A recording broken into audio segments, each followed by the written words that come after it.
que você está fazendo aqui? Você não foi convidada para hoje. As palavras cortaram o ar perfumado da recepção como vidro quebrado, e senti cada olhar da elite paulistana se voltando para mim como holofotes em um palco que eu não havia escolhido pisar.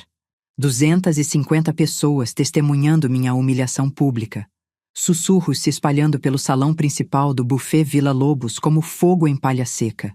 Eu sorri com a doçura venenosa que só uma mulher de 67 anos pode aperfeiçoar, olhando diretamente nos olhos amendoados da noiva do meu filho.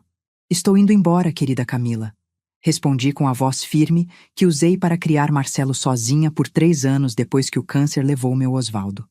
Mas primeiro, quero que todos conheçam meu convidado especial, um velho conhecido da nossa querida noiva. Quando ela viu quem estava caminhando em direção ao altar, decorado com 2.000 rosas brancas que eu havia financiado com o dinheiro da aposentadoria do meu marido morto, o rosto de Camila Santos ficou mais branco que o vestido Lucas Andere de R$ 15.000 que também saiu do meu bolso. Suas pernas cederam e ela desabou no chão de mármore importado, o buquê de rosas se espalhando como gotas de sangue branco ao seu redor. Antes de continuar, me conta nos comentários de qual cidade você está acompanhando essa história e se já passou por algo parecido com pessoas que pareciam uma coisa, mas eram completamente diferentes. E não esquece de curtir para não perder histórias como essa. Vocês provavelmente estão se perguntando como uma aposentada de muca acabou orquestrando o que os jornais depois chamaram de o casamento mais dramático de São Paulo em 2024. Bem, sentem-se aí que vou contar cada detalhe de como descobri que minha futura nora era uma mentirosa profissional e como planejei uma vingança que ela jamais esquecerá. Meu nome é Solange Ferreira da Silva, mas todo mundo me chama de Sol desde que nasci numa manhã de dezembro de 1957, filha de um ferroviário e de uma costureira na Vila Prudente. Cresci sabendo o valor de cada centavo, vendo meu pai sair de madrugada e voltar de noite com as mãos manchadas de graxa, minha mãe curvada sobre a máquina Singer até os olhos lacrimejarem. Eles me ensinaram que honestidade não é só virtude, é questão de sobrevivência para quem vem de baixo. Casei com Osvaldo aos 22, tive Marcelo aos 25 e construímos uma vida simples, mas digna, numa casa de 3 cômodos que pagamos em 20 anos. Osvaldo vendia seguros, eu dava aulas de reforço para crianças da vizinhança. Quando ele morreu aos 61 anos, depois de 2 anos lutando contra um câncer de pulmão que o fumo barato levou embora, deixou uma aposentadoria modesta e um FGTS que guardei como tesouro sagrado. Era o futuro do meu filho, o homem de 34 anos que se tornou engenheiro civil, porque eu e o pai fizemos cada sacrifício imaginável para que ele estudasse. Até 3 meses atrás, eu pensava que estava vivendo o sonho de toda mãe brasileira. Ver o filho se casar com uma moça de família, ter netinhos para encher minha casa vazia de risadas. Camila Santos havia chegado na vida do Marcelo como um presente dos céus, uma enfermeira pediátrica do Hospital das Clínicas que fazia trabalho voluntário no Instituto do Câncer Infantil aos finais de semana. Ela era tudo que uma sogra pode sonhar. Bonita sem ser vulgar, educada sem ser esnobe, carinhosa sem ser grudenta. Dona Sol. Ela me chamava com aquela voz doce que derretia meu coração de avó solteira. A senhora é como a mãe que eu nunca tive. Pobre menina órfã, pensava eu, rejeitada pela família rica por se apaixonar por um rapaz de classe mais baixa. Como meu coração sangrava por essa garota corajosa que havia desistido de tudo por amor. Quando ela chorou contando que os pais a deserdaram porque consideravam Marcelo inferior ao status social da família Santos, eu a abracei como filha e prometi que nossa família a amaria para sempre. Foi então que comecei a planejar o casamento do século. Esvaziei a poupança que havia construído centavo por centavo durante 40 anos de trabalho. Resgatei o FGTS do Osvaldo, que eu guardava como reserva de emergência. Fiz até um empréstimo consignado de R$ 50.000, comprometendo minha aposentadoria pelos próximos 5 anos, porque queria dar para Marcelo e Camila o casamento de contos de fadas que ela dizia ter sonhado desde menina. O buffet Vila Lobos, com seus jardins imensos e salões de mármore, custou R$ 80.000. O vestido, um Lucas Andere que precisou de 3 ajustes para ficar perfeito no corpo esguio dela, mais 15.000. As flores, 2.000 rosas brancas vindas de uma fazenda no interior de Minas Gerais, porque Camila fez questão que fossem puras e naturais como nosso amor. R$ 25.000 de flores que durariam um dia. Paguei até o último fio de cabelo do penteado da noiva, cada pétala que decoraria as mesas, cada nota que a banda tocaria durante a festa. Porque a família da Camila, ela explicou entre lágrimas que me pareceram tão genuínas, havia cortado relações com ela completamente. Não haveria ajuda financeira, não haveria presença no casamento, não haveria aprovação familiar. Apenas rejeição e desprezo por ela ter escolhido se casar abaixo de seu nível social. Não se preocupe, minha filha. Eu sussurrava enquanto acariciava seus cabelos castanhos sedosos. Nossa família tem amor suficiente para compensar a frieza da sua. E ofereci a ela o que tinha de mais precioso: o colar de pérolas da minha avó materna, uma herança de família que havia passado por 4 gerações de mulheres Ferreira. 5 fios de pérolas naturais que minha bisavó havia ganhado do marido italiano quando chegaram ao Brasil no início do século passado. Era para ser usado pela mulher que meu filho escolhesse para a vida inteira. Dona Sol, ela suspirou quando coloquei o colar ao redor do seu pescoço. Que honra usar algo tão cheio de história e amor. Que atuação perfeita. Eu estava completamente convencida de que havia encontrado uma filha do coração. Marcelo estava radiante, mais feliz do que eu o via desde que o pai morreu. Eles moravam juntos há 1 ano e meio num apartamento no Tatuapé que ele estava financiando, e eu os visitava todo domingo para almoçar e conversar sobre os planos do casamento. Camila cozinhava como uma chefe profissional, sempre me servindo nas melhores louças e me tratando como rainha.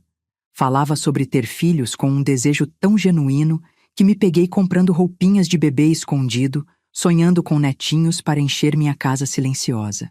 Quero pelo menos 3 filhos, Dona Sol, ela dizia enquanto servíamos café depois do almoço. 2 meninos e uma menina. E quero que eles chamem a senhora de Vovó Sol, igual o Marcelo fazia quando era pequenininho. Como ela sabia que Marcelo me chamava de Vovó Sol quando criança? Detalhe que só alguém muito próximo da família saberia. Na época, aquilo me emocionou. Hoje, sei que foi pesquisa, mas algumas coisas me incomodavam. Pequenos detalhes que eu tentava ignorar porque queria tanto acreditar na perfeição daquela situação. As histórias sobre a infância nunca se encaixavam completamente. Numa conversa, ela dizia ter estudado em colégio particular em Moema, noutra mencionava uma escola pública na Zona Sul. Às vezes falava de uma casa com piscina onde cresceu, outras vezes de um apartamento pequeno. Quando questionada delicadamente sobre essas contradições, sorria e dizia: "Ah, Dona Sol, mudamos tanto de casa quando eu era criança por causa do trabalho do meu pai." Outra coisa que me causava estranheza era como ela sempre pagava tudo em dinheiro vivo. Restaurante, supermercado, farmácia, sempre notas de 50 e R$ 100 tiradas de uma carteira de couro cara. Quando perguntei sobre cartões, ela riu e respondeu: "Sou antiquada igual a senhora, Dona Sol. Dinheiro na mão, negócio no chão, como minha avó dizia." E havia a questão do trabalho. Ela dizia ser enfermeira pediátrica no HC, mas quando perguntei detalhes sobre o dia a dia, as respostas eram sempre vagas. "Ah, cuidamos das crianças, né? Cada dia é uma lição de vida." Nunca falava de colegas específicos, de casos marcantes, de chefes ou rotinas. Para alguém que supostamente trabalhava num dos maiores hospitais de São Paulo, ela era estranhamente desprovida de histórias profissionais. Mas Marcelo estava apaixonado perdidamente, e isso era o que importava para mim. Meu filho havia sofrido tanto quando perdeu o pai, havia se fechado no trabalho por anos, recusando conhecer mulheres ou participar de encontros que as amigas organizavam.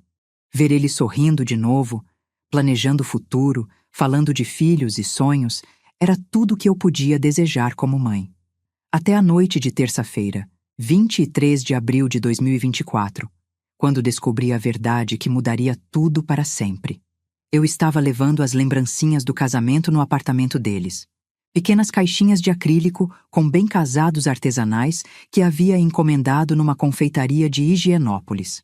Era por volta das 7 da noite, Marcelo ainda não havia chegado do trabalho, e Camila me recebeu de roupão, dizendo que havia acabado de sair do banho. Pedi para deixar as caixas na mesa da sala e ir embora rapidamente para não incomodar. Foi quando ouvi sua voz no quarto, baixa e urgente, falando ao telefone. Marcos, eu te disse para não me ligar neste número. Ela sibilava com um tom que nunca havia ouvido antes, completamente diferente da voz doce e educada que usava comigo. Não, o casamento ainda está marcado para sábado. Sim, depois eu vou ter acesso às contas dele. Calma, cara, vai dar tudo certo. Meu sangue virou gelo. Me pressionei contra a parede do corredor, grata pelos pisos antigos de madeira que me permitiam ouvir cada palavra sem fazer ruído. Meu coração batia tão forte que tinha medo de que ela ouvisse. Como assim? Você quer uma parte maior? A gente combinou 30%, Marcos. Não vai mudar agora. Pausa longa. Olha, a velha já nos deu mais de 180 mil e depois do casamento provavelmente vai ajudar com a casa nova, mais alguns presentes caros. Essa grana toda vale pelo menos 300 mil no final das contas. A velha. Ela estava falando de mim como a velha. Não, ele não suspeita de nada, está completamente fisgado, acredita em toda besteira que eu falo. Risada fria que me cortou como navalha. E vocês, acham que eu faria isso sozinha? É só questão de esperar mais uns meses depois do casamento para aplicar o golpe final e sumir. Marcelo, meu filho querido, minha vida inteira, não passava de um alvo numa operação de estelionato. Consegui sair daquele apartamento silenciosamente, as pernas tremendo tanto que mal conseguia caminhar. Entrei no meu Corolla velho e dirigi 3 quarteirões antes de ter que parar porque estava hiperventilando. Durante uma hora inteira, fiquei parada naquela rua escura, chorando lágrimas de raiva, decepção e medo. Como havia sido tão ingênua? Como não havia percebido que estava sendo manipulada por uma criminosa profissional? E, principalmente, como contaria isso para Marcelo sem destruir completamente sua capacidade de confiar em alguém novamente? Mas depois de chorar tudo que tinha para chorar, algo mudou dentro de mim.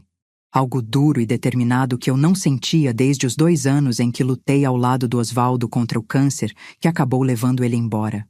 Uma força que vinha do fundo da alma, da mesma fibra que me fez trabalhar 16 horas por dia para pagar a faculdade do meu filho, que me levantou do chão quando enterrei meu marido, que me ensinou que mulher da família Ferreira não abaixa a cabeça para ninguém.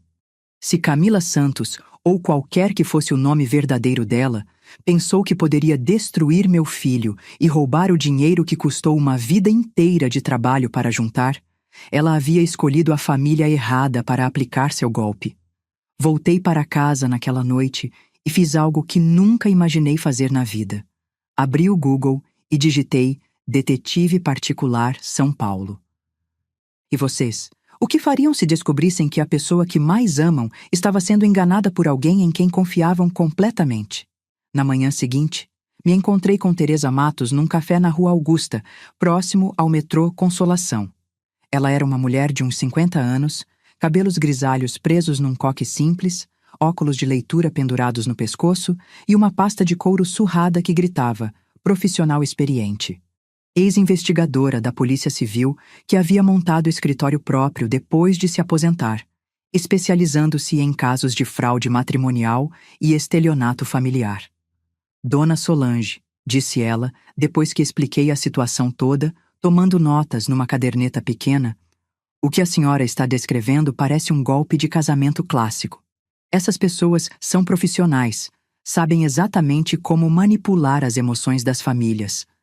Teresa explicou que esse tipo de crime havia se tornado mais comum nos últimos anos, especialmente em São Paulo e outras capitais. Mulheres e homens que se especializavam em identificar alvos vulneráveis, geralmente filhos únicos de famílias com algum patrimônio, pessoas que haviam perdido os pais recentemente ou viúvas com boas economias. Eles estudavam a vítima por meses antes de fazer o primeiro contato. Descobriam gostos, histórico familiar, situação financeira, pontos fracos emocionais. O método é sempre parecido. continuou Teresa, mexendo o café sem açúcar.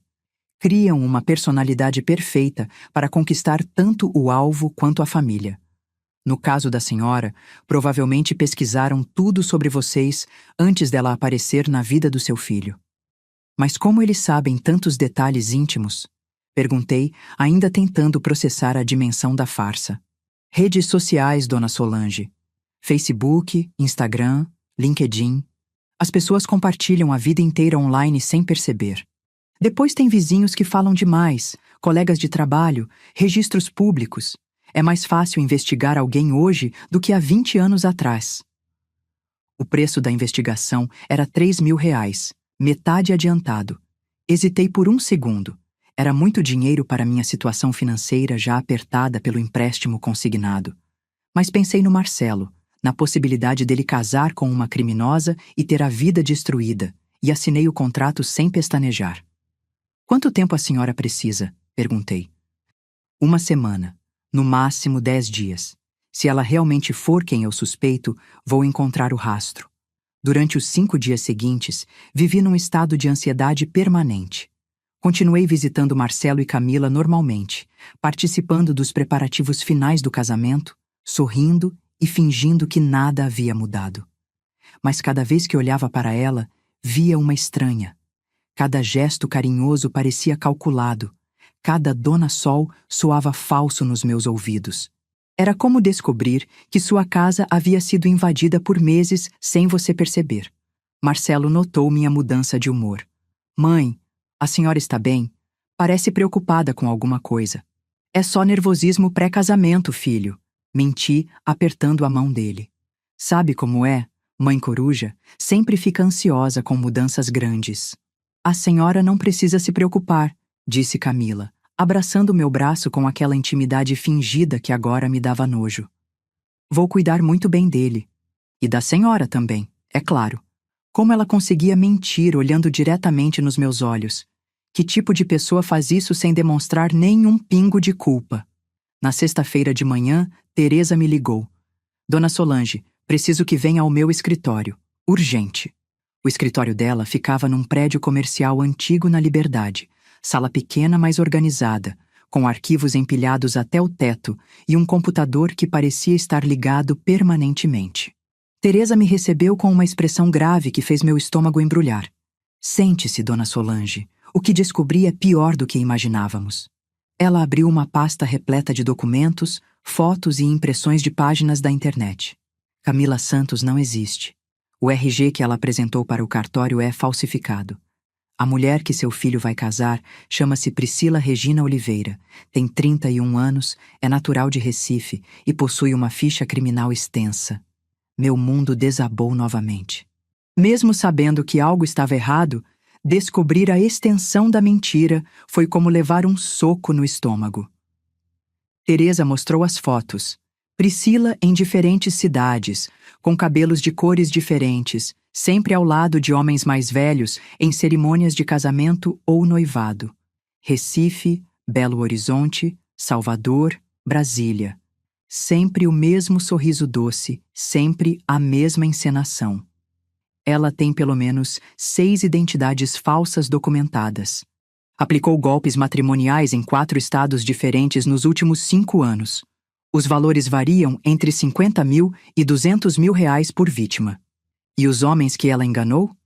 2 ainda estão pagando empréstimos que fizeram para os casamentos que nunca aconteceram.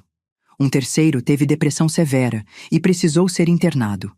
O último, um viúvo de Salvador, perdeu a casa da família porque hipotecou o imóvel para pagar o casamento dos sonhos dela. Cada palavra era uma punhalada. Pensar que meu filho poderia ser mais um nome nessa lista de vidas destruídas me deu uma raiva que nunca pensei ser capaz de sentir. Tem mais, continuou Teresa. Marcos Rivera, o tal do telefone, é o ex-parceiro dela. Eles aplicavam golpes juntos até 2 anos atrás, quando ela o traiu num esquema de 75 mil reais em BH e fugiu com o dinheiro todo. Desde então, ele está atrás dela. Onde ele está agora? Bom, essa é a parte interessante. Consegui localizar ele aqui em São Paulo. Trabalha como segurança numa empresa terceirizada, mora numa pensão na Muca e, pelo que apurei, ainda está muito interessado em encontrar nossa Priscila. Uma ideia começou a se formar na minha mente. Perigosa, arriscada, mas perfeitamente adequada à situação. Teresa, preciso que marque um encontro com esse Marcos Rivera. Dona Solange, no que a senhora está pensando? Estou pensando que um homem que foi traído por essa criminosa há 2 anos ficaria muito interessado em aparecer no casamento dela no sábado. O encontro com Marcos Rivera aconteceu no domingo de manhã, num McDonald's, na Radial Leste. Ele era um homem de uns 40 anos, magro, com tatuagens nos braços e uma cicatriz pequena no queixo. Parecia nervoso, olhando constantemente para os lados, como se esperasse que Priscila aparecesse do nada. Dona Solange? Perguntou quando me aproximei da mesa no fundo do restaurante. Você deve ser o Marcos. Obrigada por aceitar me encontrar. Sentei na frente dele e fui direta ao ponto. Não tinha tempo para rodeios. A mulher que você conhece como Priscila Oliveira está prestes a se casar com meu filho no próximo sábado, usando o nome falso de Camila Santos. Ela já roubou de mim R$180 mil e está planejando aplicar um golpe ainda maior depois do casamento. E os olhos dele se iluminaram com uma mistura de raiva e satisfação. Eu sabia que ia encontrar essa desgraçada um dia, disse, cerrando os punhos. Ela me deixou numa situação terrível em BH. Tive que vender minha moto, perdi o apartamento que estava financiando, fiquei devendo dinheiro para um monte de gente. Quase me mataram por causa das dívidas que ela criou. Marcos, preciso da sua ajuda para impedir que ela faça com meu filho o que fez contigo. Expliquei meu plano. No meio da cerimônia, diante de todos os convidados, ele apareceria para desmascarar Priscila publicamente. Não haveria como negar, não haveria como ela manipular a situação a seu favor ou inventar uma desculpa convincente na hora.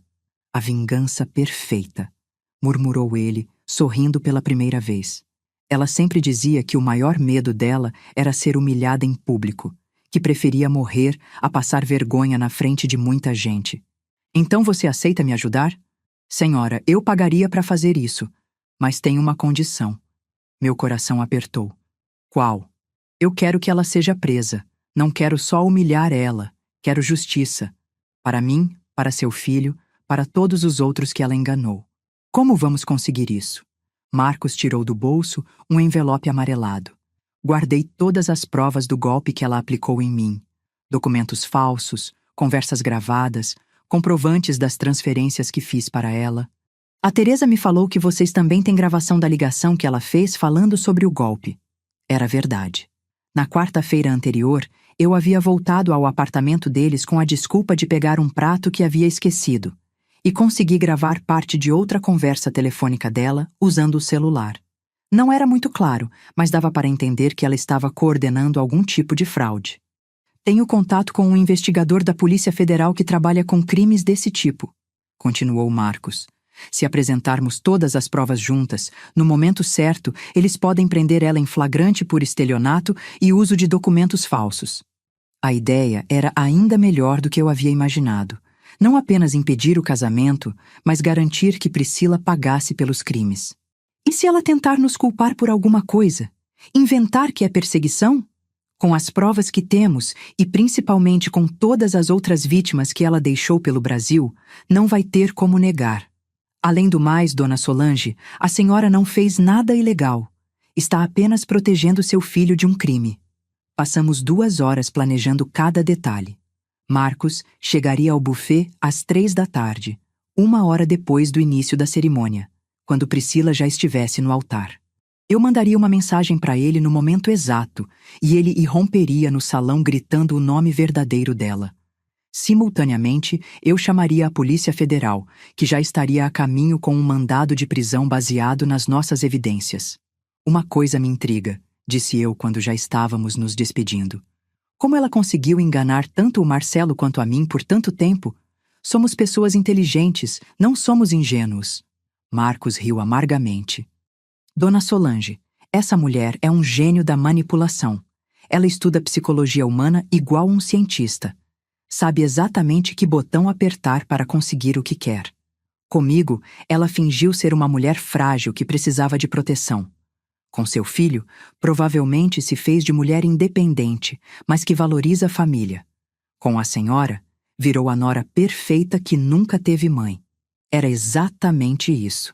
Priscila havia criado uma versão dela mesma, especificamente desenhada para conquistar cada um de nós. E sabe o que é pior? Parte dela realmente acredita nas próprias mentiras na hora que está contando. Por isso parece tão convincente. Ela não está apenas fingindo, ela está vivendo o papel. Saí daquele encontro com uma sensação estranha. Alívio por ter encontrado um aliado. Raiva pela confirmação de que havia sido completamente enganada, mas também uma determinação férrea que não sentia há anos. Pela primeira vez desde a morte do Osvaldo, eu tinha um propósito claro: proteger meu filho e fazer justiça. Durante a semana que antecedeu o casamento, mantive a rotina normal, mas cada momento foi uma tortura psicológica. Continuei participando dos preparativos finais, conversando com Priscila sobre detalhes da cerimônia, fingindo ansiedade maternal normal. Por dentro, eu estava contando as horas para o acerto de contas. Na quinta-feira, ela veio jantar em casa pela última vez como noiva da família. Preparei o prato favorito do Marcelo, bife à parmegiana com batata frita, e assistimos a um filme romântico na televisão, os três juntos no sofá da sala como uma família feliz. Obrigada por tudo, Dona Sol, disse Priscila quando estava indo embora, me dando um abraço longo e apertado. A senhora fez esse casamento ser possível. Nunca vou esquecer. Ela não fazia ideia do quanto aquela frase era profética. Marcelo tem muita sorte de ter uma mãe como a senhora. Eu só espero conseguir ser metade da mulher que a senhora é. Enquanto eu a abraçava de volta, pensava: você nunca vai descobrir que tipo de mulher eu realmente sou, sua mentirosa desgraçada. E você seria capaz de abraçar e sorrir para alguém sabendo que está planejando destruir essa pessoa completamente? O dia do casamento chegou cinzento e chuvoso, como se até o céu soubesse que algo terrível estava prestes a acontecer. Acordei às 5 da manhã, depois de uma noite em claro, e me preparei como uma guerreira se vestindo para a batalha final. Escolhi meu melhor vestido preto, uma peça elegante que havia usado no casamento da minha sobrinha 2 anos antes, e as pérolas da família que Priscila usaria no pescoço dela pela última vez na vida. Enquanto tomava café na cozinha silenciosa, olhando a chuva bater na janela, pensei no Osvaldo. Se ele estivesse vivo, o que faria numa situação dessas? Meu marido sempre foi homem de poucas palavras, mas de ações decisivas. Quando o vizinho tentou tomar um pedaço do nosso terreno, alegando que a cerca estava no lugar errado, Osvaldo não discutiu, não brigou. Simplesmente apareceu com os documentos da prefeitura, um topógrafo e 2 policiais. O vizinho nunca mais falou sobre cerca. Às vezes, Sol, ele dizia, a justiça precisa de ajuda para aparecer. Hoje seria o dia da justiça aparecer para Priscila Regina Oliveira. Às 10 da manhã, recebi a ligação que esperava. Dona Solange, aqui é o investigador Ronaldo Santos da Polícia Federal. Marcos Rivera me passou todas as informações sobre o caso. Estamos com o mandado de prisão pronto. É só a senhora confirmar que é ela mesmo, e nós agimos. Vai dar tudo certo, investigador. Ela vai estar no buffet Vila Lobos às 2 da tarde, vestida de noiva, cercada por 250 convidados. Não vai ter como fugir. A senhora tem certeza de que quer fazer isso dessa forma? Poderíamos prendê-la em casa, sem todo esse escândalo público. Investigador, respondi com uma firmeza que me surpreendeu. Essa mulher destruiu famílias inteiras com seus golpes. Humilhou homens decentes, roubou economias de uma vida inteira, deixou pessoas em depressão e endividadas. Ela merece ser desmascarada do jeito mais público possível. Entendo, Dona Solange. Vamos estar prontos. Às 11 horas, Marcos me ligou. Dona Sol, estou nervoso. E se algo der errado? E se ela conseguir me convencer de que mudou, que está realmente apaixonada pelo seu filho? Marcos, disse eu, lembrando das conversas telefônicas que havia gravado. Você ouviu ela chamando meu filho de otário fisgado e me chamando de velha idiota. Pessoas assim não mudam. Elas só ficam melhores em mentir. A senhora tem razão. Vou acabar com essa desgraçada hoje. Cuidado com as palavras, Marcos. Não queremos que ela seja agredida, só queremos que seja presa pelos crimes que cometeu. Às 12h30, Marcelo me ligou do salão de beleza onde estava se arrumando com os padrinhos. Mãe, a senhora está bem? Sua voz parece diferente. Por um segundo, senti vontade de contar tudo para ele, de poupá-lo da humilhação pública que estava prestes a presenciar. Mas sabia que se eu contasse antes, ele provavelmente não acreditaria, ou pior, tentaria confrontar Priscila sozinho e ela conseguiria manipular a situação a favor dela. Estou bem, filho, só ansiosa para ver você casado e feliz. Mentira piedosa. Na verdade, estava ansiosa para salvá-lo da maior enganação da vida dele. A Camila está radiante, mãe. Nunca vi uma noiva mais bonita. Camila. Até o fim ele continuaria chamando ela pelo nome falso. Tenho certeza de que está linda, Marcelo. Nos vemos na igreja. Desliguei o telefone e chorei por 5 minutos. Pelos próximos anos de terapia que meu filho ia precisar. Pela desconfiança que ele desenvolveria em relação a todas as mulheres que conhecesse. Pela inocência que estava prestes a perder para sempre. Mas não havia outro caminho. Preferia um filho ferido e vivo do que um filho enganado e destruído. Às 2h em ponto, cheguei ao Buffet Vila Lobos. O lugar estava magnífico, exatamente como eu havia sonhado para o casamento do meu único filho.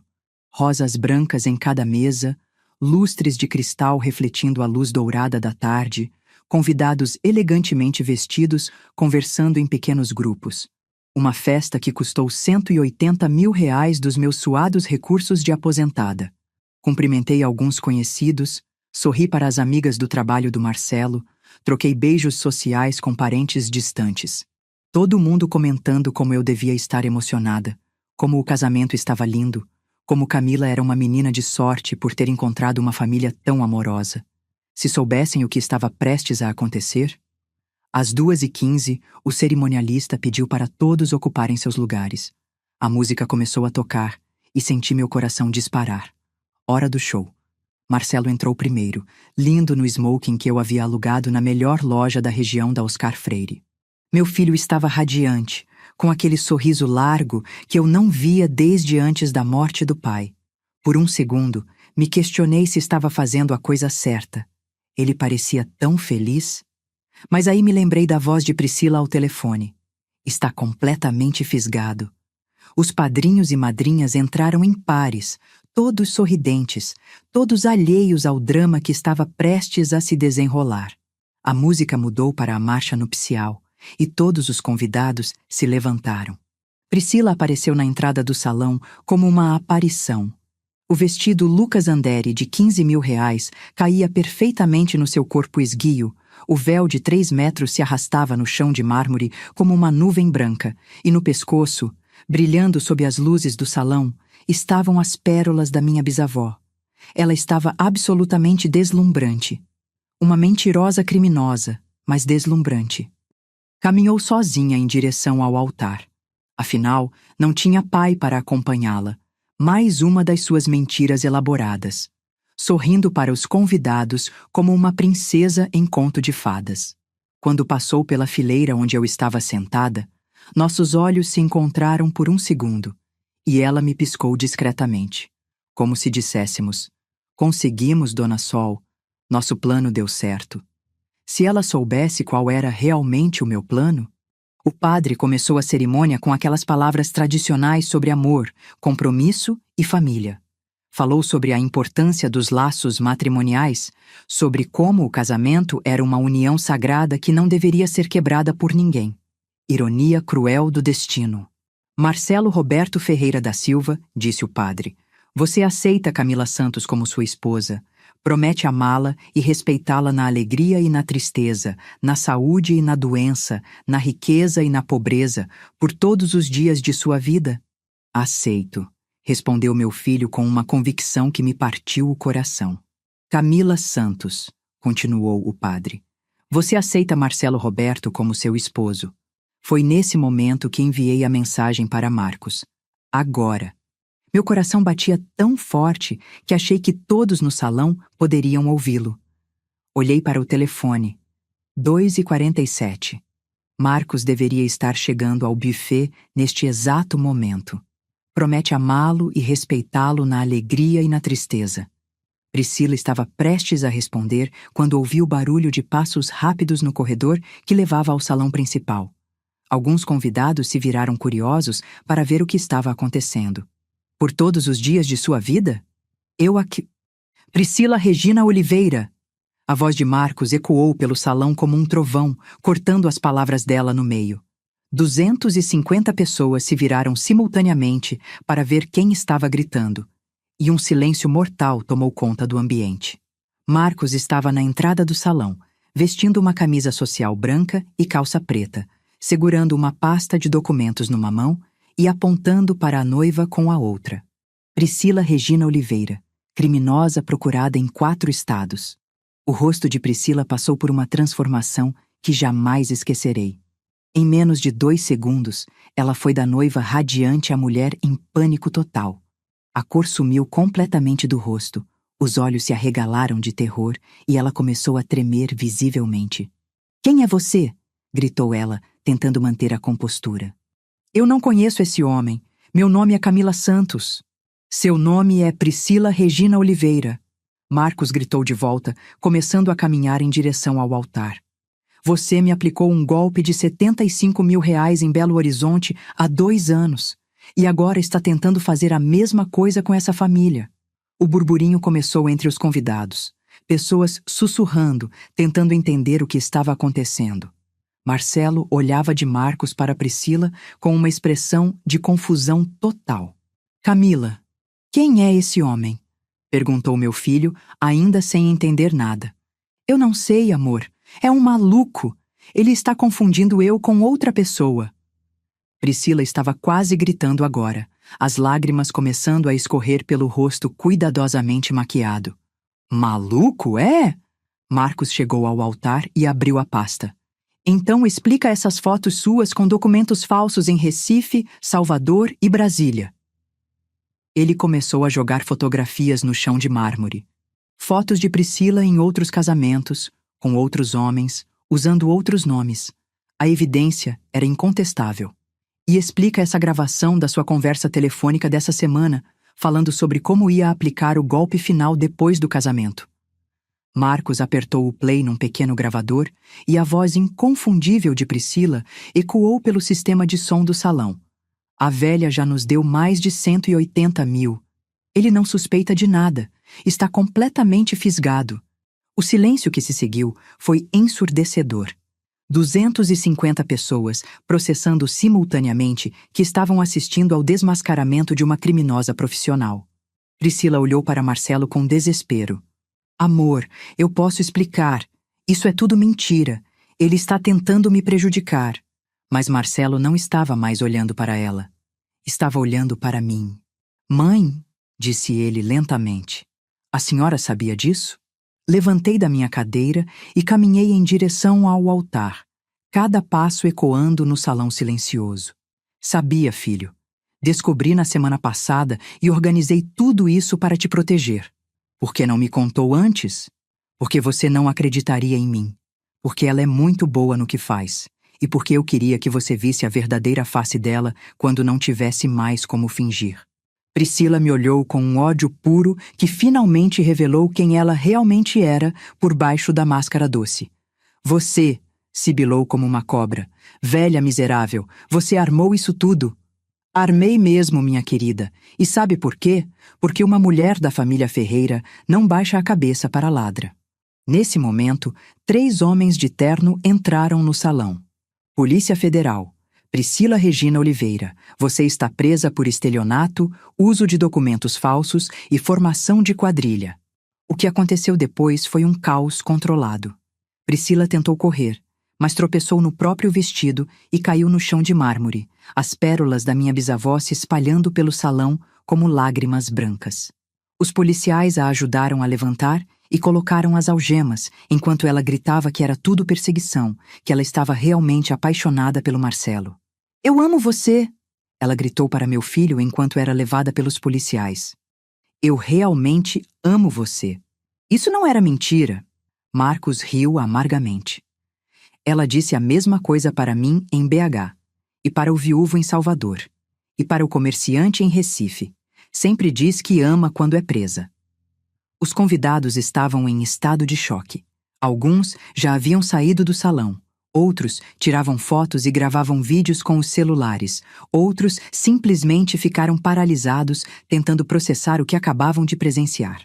O cinegrafista que estava gravando o casamento para o Instagram continuou filmando tudo. Sabia que aquelas imagens se tornariam virais em questão de horas. E no meio de toda essa confusão, Marcelo se aproximou de mim. "Mãe", disse ele baixinho, "como a senhora suportou saber disso e não me contar?" "Porque eu te amo mais do que qualquer coisa neste mundo, filho. E o amor de mãe às vezes significa fazer coisas difíceis para proteger quem a gente ama." Ele me abraçou ali mesmo, no altar decorado com rosas brancas que custaram R$ 25.000, enquanto os destroços do casamento mais dramático de São Paulo se espalhavam ao nosso redor. "Obrigado", sussurrou no meu ouvido. "Obrigado por me salvar. E vocês acham que exagerei na minha vingança? Ou fariam a mesma coisa para proteger alguém que amam?" Os 3 meses que se seguiram ao casamento mais dramático da história de São Paulo foram os mais difíceis da minha vida, desde a morte do Osvaldo. O vídeo do desmascaramento de Priscila viralizou nas redes sociais em questão de horas. Sogra desbarata golpista no altar, a vingança mais épica do ano. Criminosa é presa vestida de noiva. Em 2 dias, o vídeo tinha mais de 5 milhões de visualizações no Instagram e TikTok. Repórteres começaram a me procurar, querendo entrevistas para programas de televisão e sites de notícias. "Dona Solange", disse a produtora de um programa de auditório famoso, "a senhora gostaria de contar sua história na televisão? Podemos pagar bem." Recusei todas as propostas. Aquilo não tinha sido um show para ganhar fama ou dinheiro. Tinha sido uma mãe protegendo seu filho. E pronto. Marcelo ficou 2 dias sem sair de casa depois do casamento frustrado. Trancou-se no quarto do apartamento dele, não atendia telefone, não respondia mensagens. No 3º dia, apareceu na minha porta às 6 da manhã, com os olhos vermelhos de quem chorou a noite inteira. "Mãe, preciso conversar com a senhora." Preparei café como fazia desde que ele era adolescente, com açúcar mascavo e leite quente, do jeito que o pai dele ensinara. Sentamos na mesa da cozinha, onde tantas outras conversas importantes da nossa família haviam acontecido. "Como a senhora conseguiu perceber que ela estava mentindo?" perguntou ele, mexendo o café sem beber. Contei tudo. A conversa telefônica que ouvi por acaso, a investigação com Teresa Matos, a descoberta sobre Priscila Regina Oliveira, o plano com Marcos Rivera. Cada detalhe doloroso de como eu havia descoberto que nossa família estava sendo enganada por uma criminosa profissional. "Filho", disse eu no final, "sei que magoa saber que eu guardei isso de você por 1 semana, mas você teria acreditado em mim se eu chegasse aqui falando que sua noiva era uma golpista?" Ele ficou em silêncio por um longo tempo, olhando para a xícara de café. "Provavelmente não", admitiu finalmente. "Eu estava muito apaixonado. Ou pensava que estava." "Você estava apaixonado pela pessoa que ela fingia ser. Isso é diferente de estar apaixonado por uma mentirosa. Como vou conseguir confiar em alguém novamente, mãe? Como vou saber se a próxima pessoa que eu conhecer não está mentindo também?" Essa pergunta me partiu o coração porque eu sabia que não tinha uma resposta fácil. O que Priscila havia feito conosco deixaria cicatrizes que durariam anos. "Filho, pessoas como ela são exceções, não regras. A maioria das pessoas é honesta. A maioria das mulheres que você vai conhecer na vida não são criminosas profissionais especializadas em golpes matrimoniais. Mas como vou distinguir? Com tempo, Marcelo, com paciência, conhecendo as pessoas devagar, prestando atenção nos detalhes, não se apaixonando pela primeira impressão e, principalmente, não escondendo nada da sua mãe", disse, tentando arrancar um sorriso dele. Funcionou. Ele sorriu pela primeira vez desde o casamento desastroso. "A senhora é impossível, mãe. E você ainda não viu nada. Espera só eu conhecer a próxima namorada que você trouxer aqui em casa." Durante essas semanas difíceis, descobri que o escândalo havia tido consequências que eu não esperava.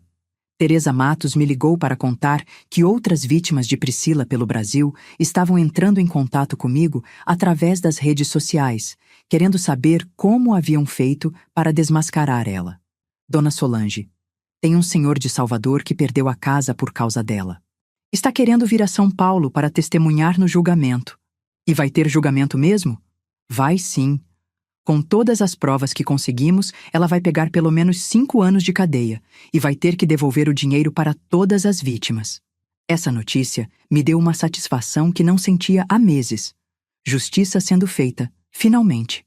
Marcos Rivera também me procurou algumas vezes durante esse período. Ele havia se tornado uma espécie de celebridade menor nas redes sociais, sendo chamado de o homem que ajudou a sogra vingativa. Mas percebi que, na verdade, ele estava lidando com seus próprios demônios. Dona Sol, disse ele numa das vezes que nos encontramos para tomar café, às vezes acordo de madrugada achando que ainda estou devendo dinheiro por causa dela. Foi tanto tempo acreditando nas mentiras dela que ainda não me acostumei com a ideia de que acabou. Marcos, você fez a coisa certa. Ajudou a impedir que ela destruísse mais famílias. Eu sei, mas ainda assim, foi estranho ver ela algemada, sabe? Mesmo depois de tudo que ela fez, ainda senti um pouco de dó. Entendi exatamente o que ele quis dizer. Apesar de toda a raiva que senti por Priscila, apesar de toda a vingança que planejei, no fundo, ela também era uma pessoa perdida, que havia escolhido o caminho errado na vida. Isso não justificava o que ela fez, mas explicava por que às vezes ainda me pegava pensando nela com uma pontinha de compaixão. 2 meses depois do casamento, Marcelo voltou a trabalhar normalmente e até começou a sair com alguns amigos nos finais de semana. Lentamente, estava recuperando a confiança em si mesmo. Mas ainda não falava em conhecer mulheres novas. Deixa o tempo curar essas feridas, filho. Eu dizia sempre que ele tocava no assunto. Quando for a hora certa, você vai saber. A recuperação financeira foi mais demorada. Os R$ 180 mil que gastei com o casamento nunca voltaram completamente, mas consegui cancelar alguns contratos e recuperar uma parte do dinheiro. O empréstimo consignado continuou descontando da minha aposentadoria, mas aprendi a viver com menos. Não era a primeira vez na vida que precisava apertar o cinto. O que mais me incomodava era saber que ainda havia pessoas comentando o caso nas redes sociais, criando teorias conspiratórias, criticando minhas ações. Alguns diziam que eu havia sido muito cruel com Priscila, que deveria ter resolvido a situação em particular. Outros me chamavam de heroína nacional por ter desmascarado uma criminosa. Mãe, não lê esses comentários. Marcelo me avisava sempre. As pessoas na internet não sabem de nada sobre nossa vida.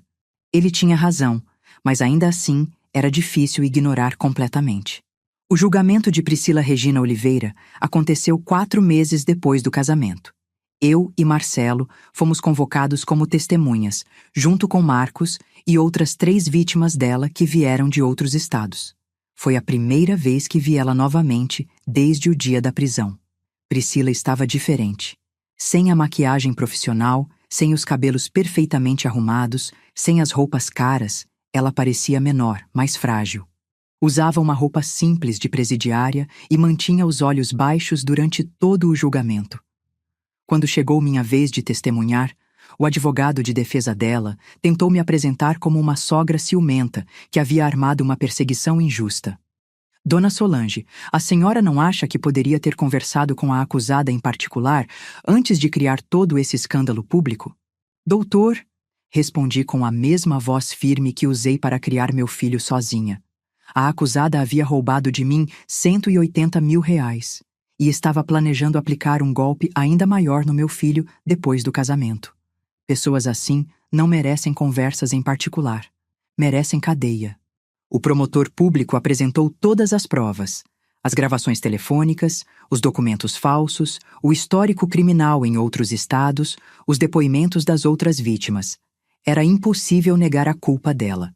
Quando o juiz leu a sentença, 6 anos de prisão em regime fechado e obrigação de restituir todo o dinheiro roubado das vítimas. Priscila finalmente me olhou diretamente nos olhos pela primeira vez desde o dia do casamento. Não havia mais raiva no olhar dela. Apenas cansaço e uma tristeza profunda que me fez lembrar que, Por baixo da criminosa manipuladora, ainda havia uma pessoa que havia feito escolhas terríveis na vida. Saí daquele tribunal com uma sensação estranha de alívio misturado com melancolia. Justiça havia sido feita, mas não sentia a satisfação que esperava sentir. Talvez porque vingança nunca seja tão doce quanto imaginamos que vai ser. Marcelo notou meu estado de espírito na volta para casa. Mãe, a senhora está arrependida do que fez? Não, filho, arrependida não. Faria tudo de novo se fosse necessário. Mas também não me sinto como uma heroína, sabe? Me sinto como uma mãe que fez o que precisava fazer. E isso não é ser heroína? Pensei na pergunta dele por um longo tempo. Talvez seja, filho. Talvez heroísmo seja isso mesmo. Fazer a coisa certa mesmo quando é difícil, mesmo quando machuca, mesmo quando todo mundo vai te julgar. 6 meses depois do episódio todo, Marcelo me ligou numa manhã de domingo, mais animado do que eu o ouvia há tempos. Mãe, tem uma pessoa que quero que a senhora conheça. Meu coração acelerou. Uma pessoa?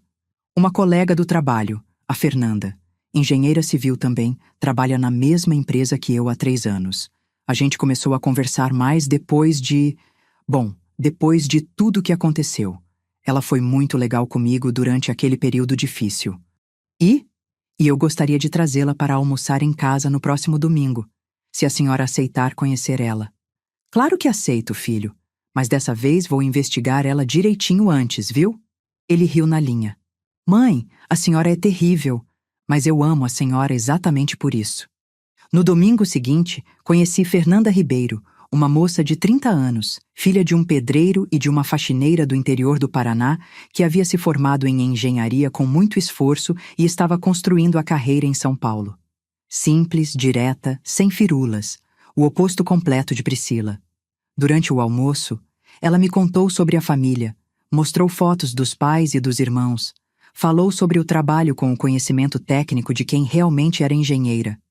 Não tentou me impressionar ou me conquistar. Apenas foi ela mesma, naturalmente. Dona Solange, disse ela antes de ir embora, sei que o Marcelo passou por uma situação muito difícil, e sei que a senhora deve ficar preocupada com qualquer mulher que apareça na vida dele agora. Quero que saiba que respeito isso completamente. Fernanda, você parece ser uma menina séria, mas me permite dar um conselho? Claro.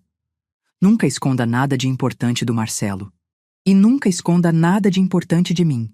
Transparência total, sempre. É a única forma de funcionar nesta família. Ela sorriu e me deu um abraço sincero. Combinado, Dona Sol. Hoje, 1 ano e meio depois do casamento mais dramático de São Paulo, posso dizer que nossa família se recuperou completamente. Marcelo e Fernanda estão namorando sério há 8 meses, e ela se tornou quase uma filha para mim. Diferente de Priscila, que forjava intimidade, Fernanda construiu nossa relação devagar, com paciência e sinceridade. Eles ainda não falam em casamento, e eu prefiro assim. Deixa o tempo mostrar quem ela realmente é. Mas posso dizer que durmo tranquila, sabendo que se um dia eles resolverem se casar, será com uma pessoa de verdade ao lado do meu filho. Priscila ainda está cumprindo pena na penitenciária feminina de Santana. Soube por Teresa Matos que ela está participando de um programa de ressocialização, aprendendo corte e costura. Talvez um dia ela saia da cadeia mudada. Talvez não. Não é mais problema meu. Marcos Rivera virou amigo da família. Vem almoçar em casa uma vez por mês, virou meio que um irmão mais velho para o Marcelo. Conseguiu um emprego melhor, saiu da pensão, está reconstruindo a vida. Às vezes falamos sobre aquele período difícil, mas principalmente falamos sobre o futuro. E eu? Bem, descobri que sou muito mais forte e determinada do que imaginava.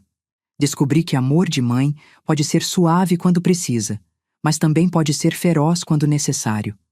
Descobri que justiça, às vezes, precisa de uma empurrãozinha para acontecer. Não me arrependo de nada do que fiz. Se soubesse que meu filho estava sendo enganado por uma criminosa e tivesse a chance de protegê-lo, faria tudo exatamente igual. Porque no final das contas, ser mãe não é só dar colo e fazer carinho. É também ser forte o suficiente para tomar decisões difíceis quando a situação exige. Algumas pessoas ainda me param na rua para comentar sobre o caso. Umas me chamam de heroína, outras de louca. Não me importo com nenhuma das duas coisas. Eu sou Solange Ferreira da Silva, uma aposentada de 68 anos que protegeu seu filho da forma que achou necessária.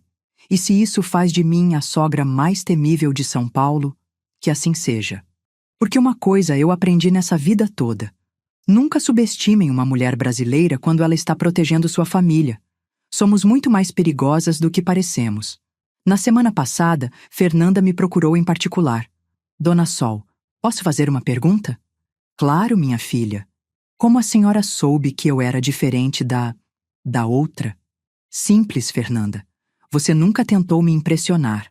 Nunca me tratou como se eu fosse importante demais, ou como se fosse sua melhor amiga logo de cara. Você foi você mesma desde o primeiro dia. Isso é coisa que pessoa honesta faz. E se um dia eu fizer alguma coisa que desapontou a senhora?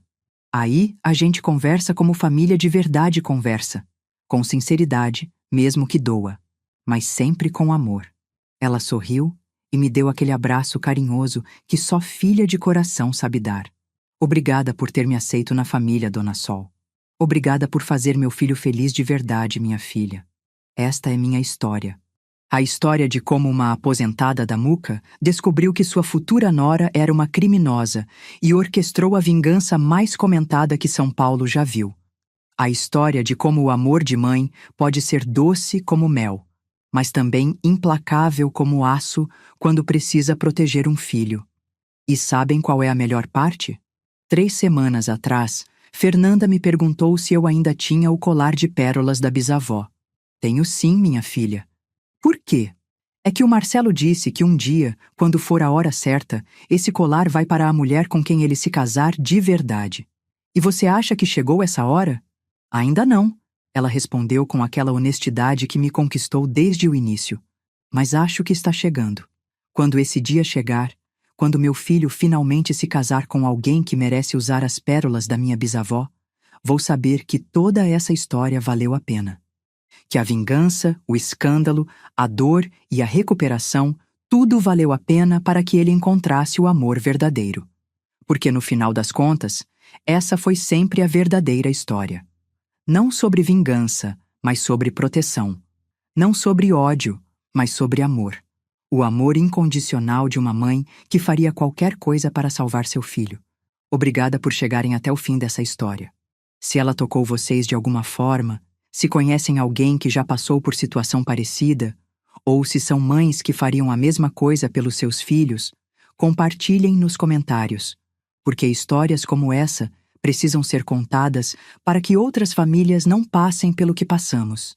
E lembrem-se, família é a coisa mais preciosa que temos nesta vida. Vale a pena lutar por ela.